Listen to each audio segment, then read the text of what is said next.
안녕하세요. 결혼 생활 2년 만에 이혼하게 된 여자입니다.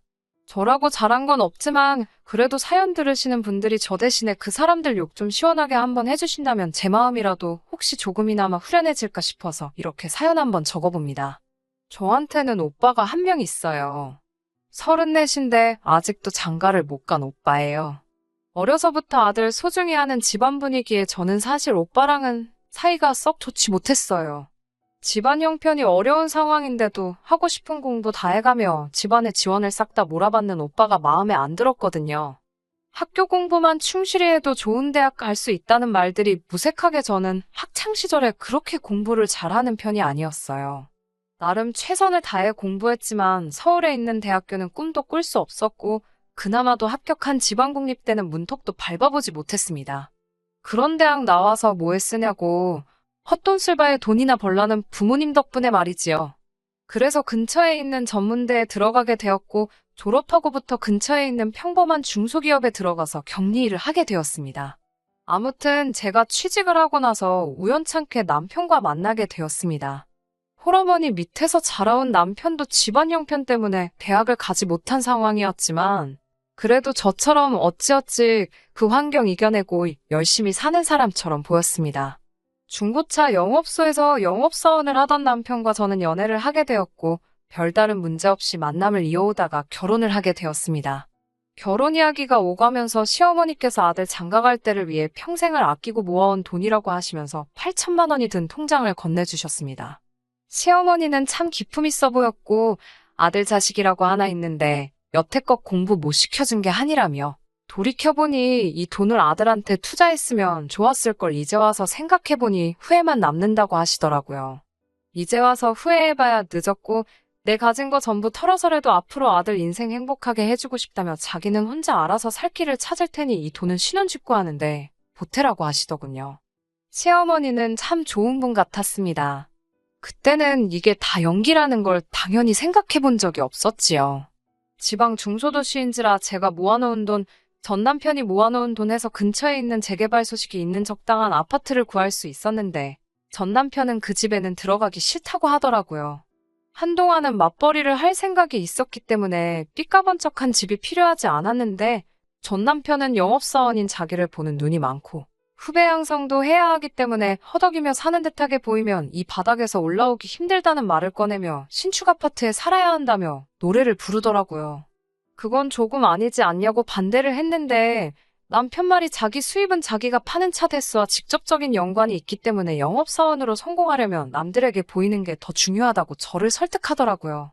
그래서 하는 수 없이 남편이 원하던 신축 아파트에 월세로 들어가게 되었습니다. 혼수와 예단 이야기가 오고 가는 과정에서도 남편은 남의 집에 사는데 혼수를 좋은 걸로 채울 필요가 뭐가 있냐면서 자기에게 투자를 하라는 식으로 말을 해왔습니다.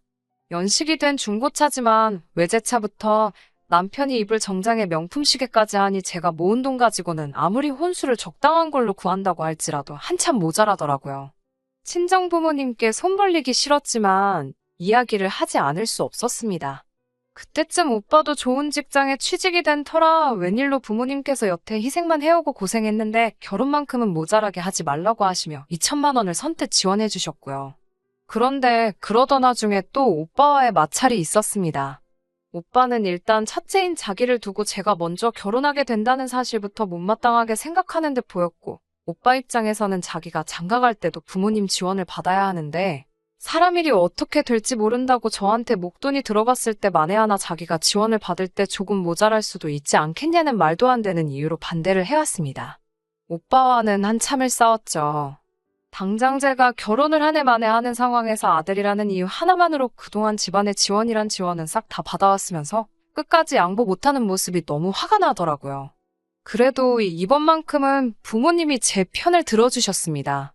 무조건 안 된다고 바득바득 우기는 오빠를 설득해 주시긴 했지만 그게 제 편을 들어주셨다기보다도 겨우 2천만 원인데 뭐 어떠냐 하는 식으로 무마해 주셨죠. 저는 결국 결혼을 하게 되었습니다.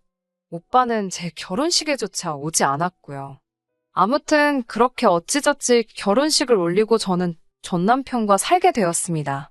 오빠와는 결혼식 이후로는 거의 서로 없는 사람처럼 지내게 되었고 부모님께서 오빠를 설득해줄 때 2천만 원이면 싸게 먹히는 것 아니냐는 듯이 저를 보내버린 태도에 크게 실망해서 친정과도 거의 연을 끊듯 살아왔습니다.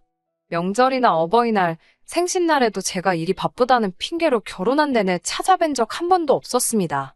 결혼 생활은 연애할 때와는 다르게 행복하지만은 않았습니다. 남편 수입이 나쁜 편은 아니었어요. 결혼할 때 마련해준 외제차랑 명품 시계가 정말 도움이 되었던 건지 남편의 판매 실적은 나날이 좋아졌고 벌어다주는 돈도 연애하던 시절에 비해서도 훨씬 많아졌습니다. 없이 살아와서 그랬나, 돈이 곧 행복의 척도이지 않겠냐고 생각했던 제가 참 바보 같았네요. 하루는 남편보다 먼저 퇴근해서 집에 들어왔는데 남편이 휴대폰을 두고 나갔더라고요. 그때쯤에 남편이 집에도 늦게 들어올 때가 잦았고 전화가 오면 베란다에 나가서 통화를 한다거나 영 미심쩍은 일들이 많았어서 혹시나 하는 마음에 남편 휴대폰을 들여다봤습니다. 별다른 징후는 찾아낼 수 없었는데 충격적인 문자 하나를 보게 되었습니다. 그때쯤 혹시나 해서 국민임대 아파트에 응모한 적이 있는데 당첨이 되었더라고요. 남편은 저한테 떨어졌다고 말했었거든요. 정말 손이 바들바들 떨리더라고요. 그날 퇴근한 남편 불러 세워서 이게 뭐냐고 따졌죠. 남편 하는 말이 계약 안 해도 불이익 없다는데 그게 뭐가 중요하다고 저를 무시하고 방으로 들어가려 하더라고요. 그게 중요한 거냐고, 왜 당첨 사실을 숨기고 나한테 거짓말을 했냐고 하니 오히려 저한테 불같이 화를 내더라고요. 그딴 데 가서 살고 싶지 않다고요. 지금도 똑같이 월세 내고 살고 있는데 결혼한 지 얼마나 됐다고 똑같은 월세집에 가서 살려고 하느냐고요. 그런 데는 거지들만 가서 사는 데라고. 지금 방 3개짜리 삐까번쩍한 데서 살고 있는데 뭐가 안타까워서 화를 내고 있냐고 하며 제가 이해가 안 된다고 하더군요. 결혼할 때도 말하지 않았냐고, 자기는 영업사원이고 자기 자신 자체가 브랜드여야 한다고요. 그런 집에서 살면 손님들은 물론 동료들까지 자기를 손가락질하며 우습게 볼 거 아니겠냐고. 영업일이 쉬워 보이냐고. 이 바닥에서 도태되면 바로 끝장나는 거라면서 뭘 알지도 못하면서 별것도 아닌 걸 가지고 죽자고 달려들고 있냐고 뭐라 하더라고요. 처음으로 남편한테 욕짓거리를 하며 따졌어요. 대가리에 똥만 차서 뭐가 옳고 그런지도 파악이 안 되냐고. 그 집에 가면 지금 이 집에 묶여있는 보증금부터 매달 달달이 내고 있는 월세까지 아낄 수 있는 돈이 얼마인지나 아냐고. 허영심으로 대가리가 가득 차서 남들 보이는 게 그렇게 중요한 거냐고 저도 지지 않고 뭐라 했어요.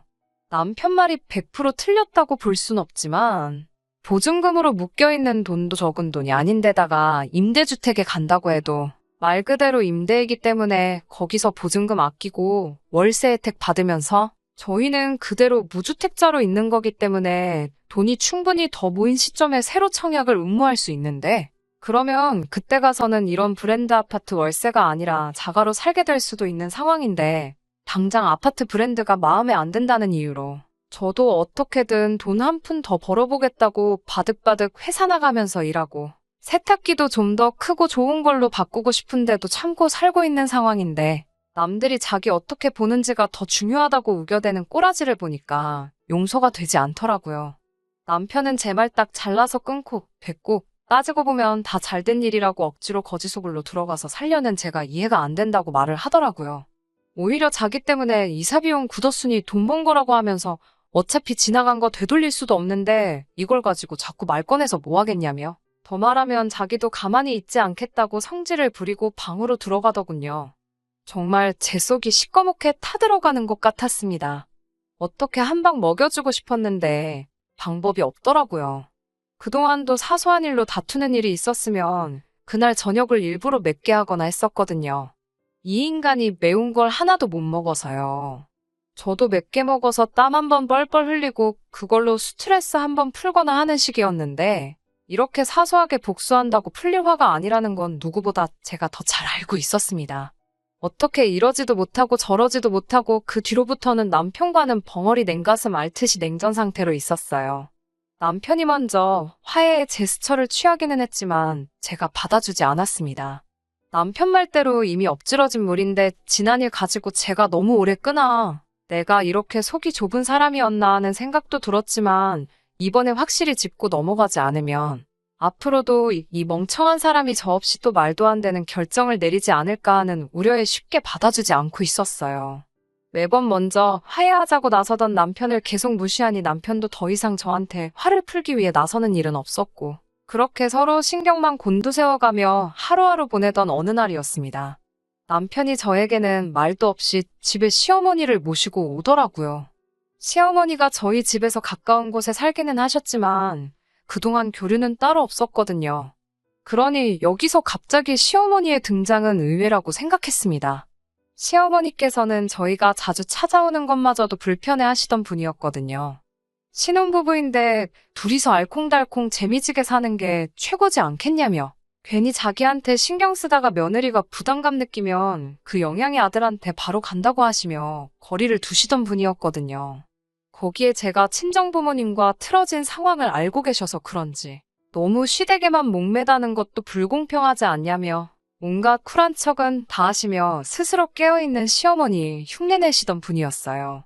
그런데 찾아와서 하시는 말씀은 여태껏 보여주신 모습과 결혼할 때 호언장담하신 부분과는 전혀 다른 이야기였습니다. 이제 여기 와서 살아야겠다고 대뜸 합가를 제안하시더군요. 아니, 제안하신다는 말도 아깝고 일방적으로 이제 자기가 살던 집 정리하고 들어와서 살 테니 준비해라 라는 말을 하셨어요. 어머님이 홀몸이시니 언젠가 모셔야 될 때가 오지 않을까 생각한 적도 있습니다. 그럼 뭐가 문제냐 하시는 분들도 계시겠지만 생각도 못한 상황에서 그렇게 하겠다고 곧바로 정할 문제도 아니었고, 무엇보다 어머님은 나이가 엄청 많으신 편이 아닌데다가 동네에 있는 식당이기는 하지만 제대로 월급 받고 일도 하고 계셨거든요. 그렇다고 살 곳이 없으신 것도 아니고 작은 빌라지만 본인 명의로 가지고 계셨거든요. 그런데 이제 와서 혼자 살기 적적하다, 일하는 것도 이제 힘에 부치고 나도 남들처럼 아들 며느리 효도받으며 한번 살아보자 말을 하시더군요. 제 생각일랑 한번 물어보지 않으셨고 이건 거의 통보에 가까웠습니다. 어머님께 갑자기 왜 이러시냐 했더니 시어머니는 저한테 머리가 있으면 생각이라는 걸 해보라고 하시더군요. 둘이 사는데 이런 커다란 집에 뭐가 필요하냐고, 신혼생활 신축 아파트에서 2년 했으면 충분히 한 거 아니지 않느냐며 저에게 호통을 치시더군요.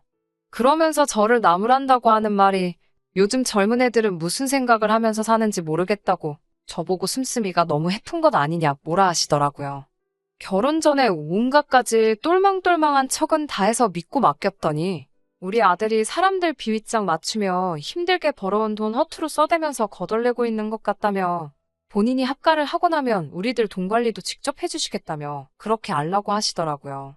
이 집에서 살자고 한 건 제가 아니고 남편이라고, 그리고 일전에 그 청약 당첨된 사실 숨기고 쓸데없이 월세로 돈 낭비하기로 정한 건 제가 아니라 어머님 아들이라고 따져 물었습니다.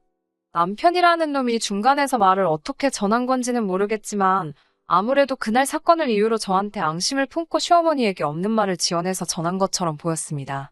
그리고 좀처럼 제가 풀 생각을 하지 않으니 어디 한번 당해보란 듯이 합가를 하겠다는 이유로 시어머니를 꼬드긴 것이었죠. 이 집안의 남편과 제가 서로 대립을 하고 있으니 무조건적으로 자기 편을 들어줄 시어머니를 앞세워서 경제권도 빼앗고 결정권마저 다수결로 유리하게 이끌어가려고 하는 속내가 뻔히 보였습니다. 모신다고 못 모실 것도 없지만 이런 식으로 시어머니와 합가를 할 생각은 없었습니다. 모시게 된다면 정말 어머님께서 혼자서 아무것도 하지 못하는 때가 오면이라고 생각했다. 아직까지는 여력이 있으시지 않느냐. 집도 아직 월세이고 둘이서 자리 잡지도 못했는데 이렇게 오시면 곤란하다고 말씀을 드리니 자리 잡는다는 게 뭐냐고. 그거야말로 본인이 필요한 일 아니겠냐며 이유를 구구절절히 설명하시더군요. 어차피 이제 둘 사이에 아이가 생길 것이며 손주가 태어나면 자기가 집에서 봐주고 너네는 둘이 밖에 나가 돈만 벌어오면 되는 일인데 그게 뭐가 어렵냐고 하시더군요. 생각해보라고, 자기가 결혼할 때 돈을 보탠 이유가 뭔지도 한번 생각해보고 아무리 생각해도 이제는 남들처럼 효도받고 살 때가 아니겠냐며 자기 들어올 날 맞춰서 빈방이나 만들어 놓으라고 재차 통보하시고는 돌아가셨습니다. 남편도 대놓고 이제 와서 어쩔 건데 하는 식으로 킬킬대며 그렇게 됐으니까 그렇게 알라고만 하고 방으로 뭉쾅 닫고 들어가는데 혼자서 텅 빈 거실에 앉아있으니 가슴이 턱 막혀오더군요. 이 집에 묶여있는 보증금에도 제 돈은 하나도 안 들어가 있다고, 애초에 결혼할 때 너가 해온 게 뭐가 있냐는 식으로 나오더라고요. 그도 그럴 것이 제 돈은 남편 외제차며 시계, 얼마 안 되는 싸구려 혼수들밖에 없었으니까요. 답답한 마음에 혼자 밖으로 뛰쳐나갔는데 갈 곳이 없더라고요. 그나마 아직 고향에 남아있는 친구 집으로 피신을 했지만 친구도 가정이 있는 몸이니 하룻밤만 재워줄 수 있냐는 제 부탁에도 난색을 표하더라고요. 갑자기 생긴 상황에 마음이 불안하니 제대로 생각을 할 수가 없더라고요. 그 상황에 떠오르는 건 제가 스스로 등져버린 제 가족밖에 없었습니다. 그동안 안 보고 지낸다 몇 번을 다짐하며 연락 끊고 살아왔는데도 얼굴에 주름 하나까지 또렷하게 어머니 얼굴이 생각나더라고요. 그 길로 친정으로 향했습니다. 좋은 기억 하나 없다고 생각했는데 친정에 오니 그렇게 불안했던 마음이 순식간에 진정이 되는지 어머니도 근처에 살면서도 무소식으로 지내던 제가 뜬금없이 찾아오니 무슨 일인가 깜짝 놀라시더라고요. 이렇게 찾아온 게 좋은 일로 찾아온 건 아닐 거라는 걸 대번에 눈치채셨는지 무슨 일이 있는 거냐고 저를 걱정해 주셨어요. 정말 그날은 엄마 품에 안겨서 어린애처럼 한참을 울었습니다. 그렇게 친정에서 일주일 정도 회사에 출근을 했어요. 옷가지며 뭐며 전부 다 집에 있으니 회사에 매일같이 똑같은 옷을 입고 출근하는 것도 힘들더라고요. 그래서 회사의 사정을 설명해 월차를 내고 남편 출근한 시간에 옷까지 좀 챙기러 몰래 집으로 들어갔습니다. 그런데 이게 뭔 일인지 짐 싸들고 오신다고 통보한 날보다 한참이나 이른 시기였는데 현관문을 열고 들어가니 이미 시어머니는 벌써 방 하나에 짐까지 다 풀어놓고 떡하니 자기 집인 것 마냥 하고 계시더라고요. 아직 저는 오셔도 된다고 말한 적도 없는데 말이지요. 시어머니는 저를 보자마자 걱정 대신 비아냥대기 시작했습니다. 일주일도 안 돼서 다시 기어들어올 거 뭐하러 가출을 한 거냐고 말하면서요. 제가 속이 뜨끔해서 그랬던 건지 아니면 시어머니와 며느리라는 관계를 뺀다고 하더라도 어른이기 때문에 거기에 맞서지 못한 건지 아무 말도 못하고 짐도 챙기지 못하고 그냥 밖으로 나와버렸습니다. 집으로 돌아와 친정어머니에게 이 사실을 말하니 어머니는 이대로는 안 되겠다고 하시며 잠시만 기다려보라 하시고는 짐을 한가득 싸더니 저를 데리고 우리 집으로 향했습니다. 다시 문을 열고 들어가니 시어머니는 제가 혼자 다시 온 건 줄 알았는지 여기가 어디라고 또 기어들어오냐고 소리지시다가 사돈인 친정엄마를 보고 흠칫하시더라고요. 그리고 두 사람의 무지막지한 기싸움이 시작되었습니다. 시어머니께서 사부인이 여기는 무슨 일로 오셨냐 먼저 말을 꺼내셨고 어머니는 한순간도 지지 않고 시어머니를 향해 늙음하게 적적하니 딸이랑 같이 살러 왔다는 대답을 하시더군요. 시어머니가 이건 무슨 말인가 하는 표정으로 벙쪄서 아무 말도 잊지 못하고 친정어머니만 쳐다보고 있는데 어머니가 이어서 말을 또 꺼내셨어요. 사부인께서도 아들하고 같이 살러 들어오신 거 아닌가요? 저도 같은 이유로 여기 와 있는 겁니다. 라고 말씀하시고는 시어머니가 짐을 풀어놓은 방으로 싸우신 짐을 풀기 시작하면서 시어머니 물건들을 밖으로 다 빼기 시작했습니다. 사부인은 혼자시니 작은 방 써도 되는 것 아닌가요? 하고 웃으시면서 말이에요. 그렇게 서로 눈치만 보던 두 사람의 원성이 점점 커지기 시작하더니 말싸움으로 번지기 시작했습니다. 그렇게 한참 큰 소리가 오가며 실랑이가 벌어지고 있는 가운데 현관문 비밀번호가 눌리는 소리가 나더니 남편이 들어왔어요. 남편은 상황 설명도 듣지도 않고 시어머니 옆으로 가서 자기 엄마 편을 들더군요. 저와 친정엄마가 시어머니를 머릿수로 압도하고 있다고 해도 남자인 남편이 와서 언성을 높이고 있으니 상황이 또 급변하기 시작했어요. 저희 쪽에서 이 집에 기여한 게 뭐가 있냐며 보증금도 자기들 돈이고 저보고 아무것도 없이 와서 이 집에 얹혀 사는 주제에 실질적인 가장이 결정한 일에 토를 단다고 생색을 내는 말에 갑자기 그동안 참아왔던 열이 확 오르더라고요.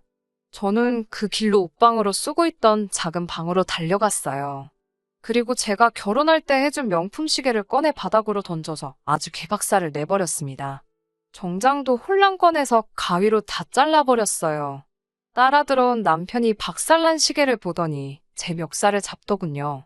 아무리 비싼 시계라지만 저와 함께한 시간이 얼마인데 시계 하나 박살난 걸 가지고 저러니 같이 지내온 시간이 다 무언가 싶었습니다. 제가 멱살을 잡혀있는 걸 보고 친정어머니도 눈이 뒤집혀서 남편에게 달려들었지만 남자 힘을 이겨낼 수가 있나요? 어머니는 곧장 내동댕이 쳐졌고 저는 머리채까지 잡혀 밖으로 끌려 나오는 와중에 또 한 번 현관문이 열리는 소리가 들렸습니다. 어머니 연락을 받고 퇴근하고 곧장 이리로 오신 친정아버지였습니다. 혼자 오신 게 아니라 저랑 연을 끊은 오빠까지 데리고 오셨어요. 정말 의외였던 건 문이 열리고 나서 제가 남편한테 붙들려 있는 모습을 본 오빠가 앞뒤 사정 가리지 않고 그 길로 바로 남편한테 달려들었다는 거예요. 공부만 했던 새님이 취미로 유도를 하던 남편을 이길 리는 만무하죠. 몇 번을 내동댕이 쳐지고 바닥에 넘어지는데도 오빠는 소리를 지르며 남편에게 악착같이 달려들었고 뒤늦게 합류한 친정아버지까지 가세하니 아무리 운동을 한 남편이라도 그 둘을 떨쳐낼 수가 없었습니다. 제가 등지고 살았던 제 가족이 저를 위해 이렇게까지 해주는 모습을 보니 용기가 나더라고요. 두 사람 떼어내느라 헉헉대고 있는 남편 앞으로 다가가 뺨을 한 대 올려붙였습니다. 얼마나 세게 때렸는지 제 손이 다 아플 정도였어요. 저는 씩씩대면서 한 달에 150씩 월세로 벌여가며 네 엄마 모시고 네 혼자 잘 먹고 잘 살라고 소리 질렀어요. 시어머니한테도 가출하고 기어들어온 게 아니라 내 물건 가져가려고 온 거라고, 이혼할 거니까 아들한테 잔뜩 효도받으며 남은 여생 즐기라고 말하고 밖으로 나왔습니다. 나오는 길에 주차장에 서 있는 남편 차가 보이길래 구둣발로 몇 번 걷어차지고 나왔습니다. 별로 튼튼하지도 않은 차가 뭐가 그렇게 비싼 건지 흠집나고 유리 깨지는 건 국산차랑 똑같더라고요. 부모님도 부모님이지만 저를 엄청 싫어하는 줄만 알았던 오빠가 만신창이가 되어 있는 모습을 보니 눈물이 저절로 나오더라고요. 오빠 말로는 남편이 첫인상부터 좋지가 않아 그때는 나름 결혼을 말리고 싶던 마음에 그렇게 말을 했던 거라고, 오해가 있다면 풀면 되지 않겠느냐며 저에게 그동안의 일을 사과해왔어요. 오빠가 다니는 회사 법무팀 인맥으로 솜씨 좋은 이혼 변호사를 소개받게 되었고 재판 과정에서 파탄의 원인이 된 남편에게 위자료를 청구받을 수 있었습니다. 혼인기간이 짧아 재산분할이 안 된다는 말을 들었는데 제가 맞벌이하면서 벌어온 돈과 재산을 늘리기 위해 기여한 부분을 인정받아 아파트 보증금으로 묶여있는 돈과 저축한 금액의 30%를 받게 되었습니다. 남편이 벌이가 늘었다 한들 외벌이로 브랜드 아파트에 월세와 외제차 유지비를 감당하기 힘들었는지 다시 시어머니가 살던 작은 빌라로 들어갔다고 하네요. 거기에 아내를 두들겨 팼다는 안 좋은 소문이 돌기 시작하더니 남편이 결혼 전에 말한 대로 남들 보는 눈이 있어서 그랬나, 이 지역에서는 더 이상 장사하기 힘들 정도가 돼요.